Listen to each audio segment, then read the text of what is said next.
السلام علیکم ویورز، امید کرتی ہوں سب خیریت سے ہوں گے اور سب کے لیے یہ تجوید کا کورس بہت ہی مددگار ثابت ہو رہا ہوگا۔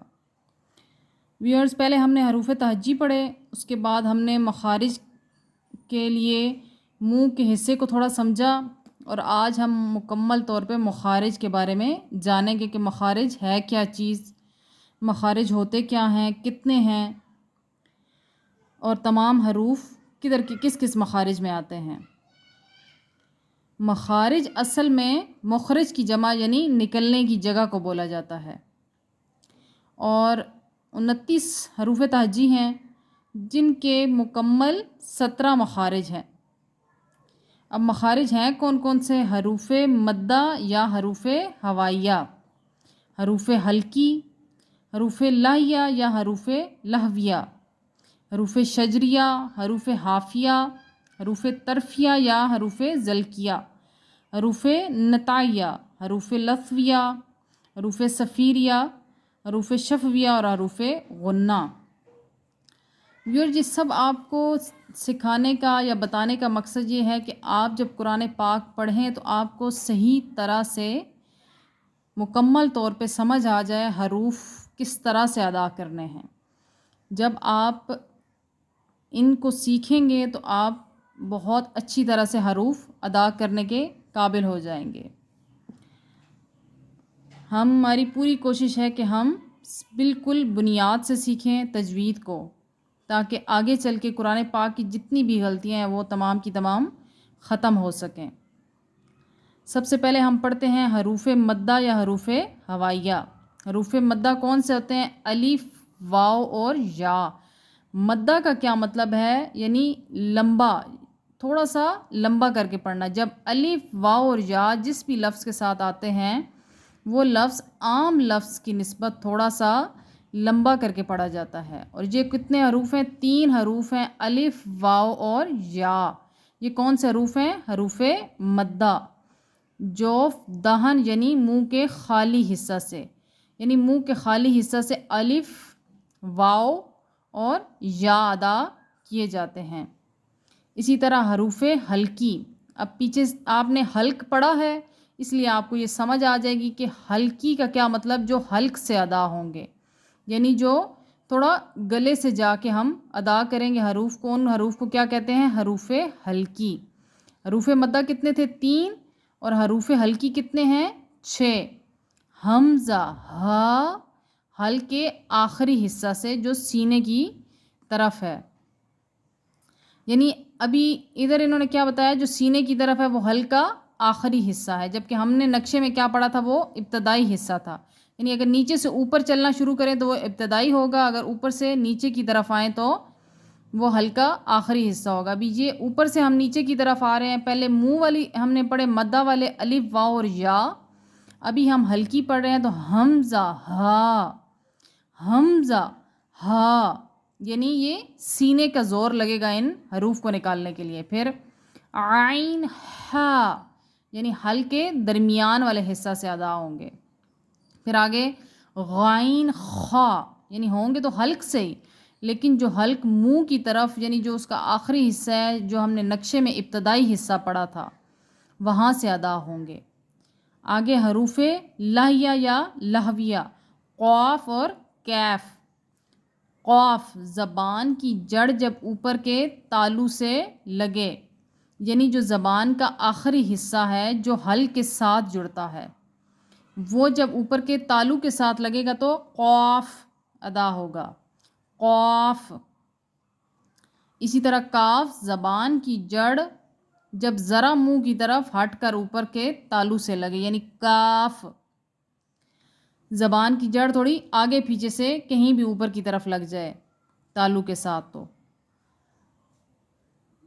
آگے حروف شجریہ، جیم، شین، یا، زبان کے بیچ اور اس کے مقابل اوپر کے تالو کے ساتھ، یعنی یہ زبان کے درمیان والے حصے سے ادا ہوں گے۔ حروف مدہ الف، واو اور یا۔ آگے حروف حلقی، حمزہ، ہا، عین، ہا اور غائن، خا ہیں۔ حروف مدہ 3 ہیں جو منہ سے ادا ہوں گے، منہ کے خالی حصہ سے یعنی منہ کے درمیان میں سے. آگے یہ حروف حلقی ہیں جو حلق کے 3 حصے ہم نے پڑھے اس سے، جیسے یہ اوپر والے حلق کے آخری حصہ سے، یہ حلق کے درمیانہ حصہ سے، اور یہ حلق کے ابتدائی حصہ سے. آگے یہ قاف اور کاف زبان کا معاملہ آ گیا. حلق کے ہم نے پڑھ لیے. آگے پھر زبان کی جو جڑ ہم نے پڑھی تھی، زبان کا ابتدائی حصہ یہ آ گیا. پھر آگے یہ زبان کا درمیانی حصہ آ گیا، جیم، شین اور یا، یہ زبان کا درمیانی حصہ. آگے حروف حافیہ، ضاد، زبان کی کروٹ جب اوپر کی داڑوں یعنی دواحق ہم نے لفظ پڑھا تھا، دواحق، تواہن اور نواجز، یعنی اوپر والی جتنی بھی ہم نے داڑیں پڑھی تھی، پہلی داڑ دواحق تھی، اگلی 3 داڑیں تواہن تھیں اور آخری داڑ نواجز تھی، کو بائیں طرف سے دائیں طرف سے لگے، یعنی صاد. جب اوپر کی زبان جو ہے اوپر پچھلی داڑوں کو لگے تو دعاد ادا ہوگا. آگے حروف طرفیہ یا ذلکیہ، یہ کتنے ہیں؟ لام، نون اور را، یہ 3 ہیں.